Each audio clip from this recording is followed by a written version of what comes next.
The history of the first civilizations is full of great events and mysteries that arouse to curiosity of many wonder how it was possible for human beings to evolve so rapidly compared to other species that had already existed on our planet.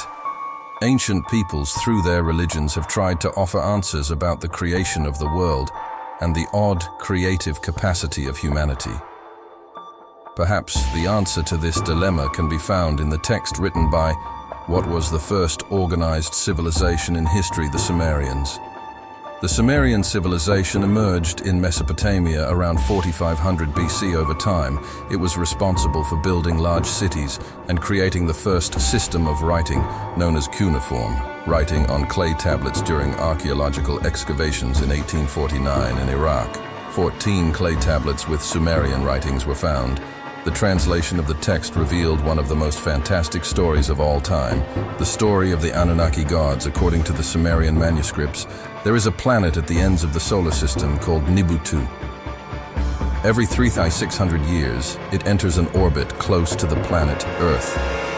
Nibiru was the home planet of the Anunnaki, who were experiencing difficulties because the climate and atmosphere of the planets were changing rapidly, making it difficult to produce food. And therefore, to survive, it was necessary to use advanced methods of technology, alchemy, and magic. To reverse this situation, to do so, a large amount of gold was needed, since this metal has purifying properties capable of resisting even cosmic radiation. However, gold was a rare resource in Nibiru, and without other alternatives, the Anunnaki used their advanced technology and sent ships into space in search of the precious golden metal after a long and tiring surge. They arrived on planet Earth about 445,000 years ago, where they were the first astronauts across space and colonized another planet. The planet Earth was inhabited only by wild animals, such as mammoths, saber-tooth tigers, and some apes. The Anunnaki settled in Mesopotamia and built a wonderful city called Enkidu. In this city, there was a splendorous garden full of fruit trees and animals. The garden created by the Anunnaki was named Eden, and the first favorite place of the astronaut gods. Shortly after, gold extraction began in underground mines to do the heavy task they brought with them, slaves from another alien race, the Igigi. After years of forced labor and humiliation, the Igigi rebelled against the Anunnaki, giving rise to the first war on Earth. The Igigi were defeated and decimated. The Anunnaki needed new workers. The solution was to create a new race of intelligent beings able to work, but more harmless than the Igigi. The Anunnaki combined their genes with the ancestors of human beings, creating a hybrid and submissive race at their command. This genetic fusion did not go very well. At first, strange beings came to life like the Nephilim giants, which, although extraordinarily strong, were devoid of intelligence and self-control. The first man to emerge from this successful genetic combination was named Adamu, compared to human beings. The Anunnaki were incredibly tall and strong, and their weapons will be more than enough to control another possible rebellion over time.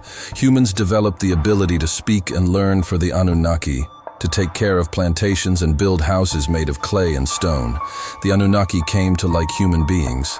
They even allowed them to live in their city and attend the sacred garden, but gave explicit orders not to reproduce too much against the will of the gods.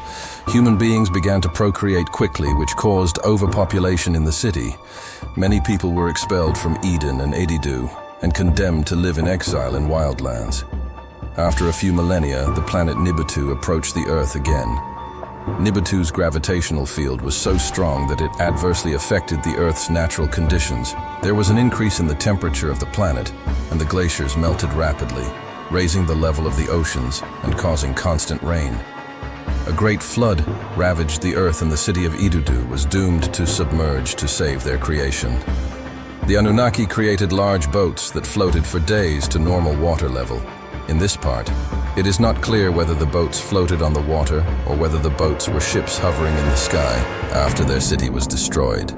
The Anunnaki decided to return to Nibiru, but before they left, they gave human beings knowledge of architecture, mathematics, music, and writing. They also taught them how to establish a monarchy system, where some leaders kept their bloodline inherited for the Anunnaki pure, with the right to command others. They also ordered the construction of temples known as Ziggurats. Aligned with the constellations, these would one day guide the Anunnaki back to Earth. The Sumerian texts do not determine how many Anunnaki there are, but they quote some as the main ones. The most powerful deity in Sumerian mythology was UN or UNU.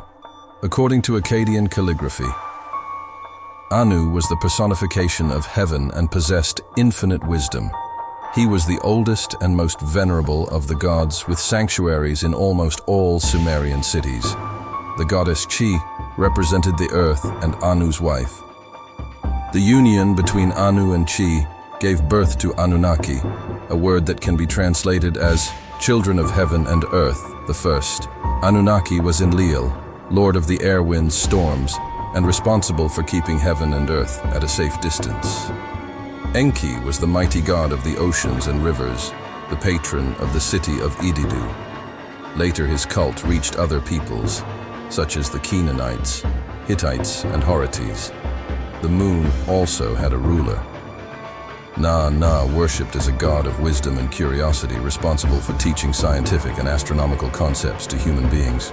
The god Utu was the personification of the sun and defender of justice, truth, and morality.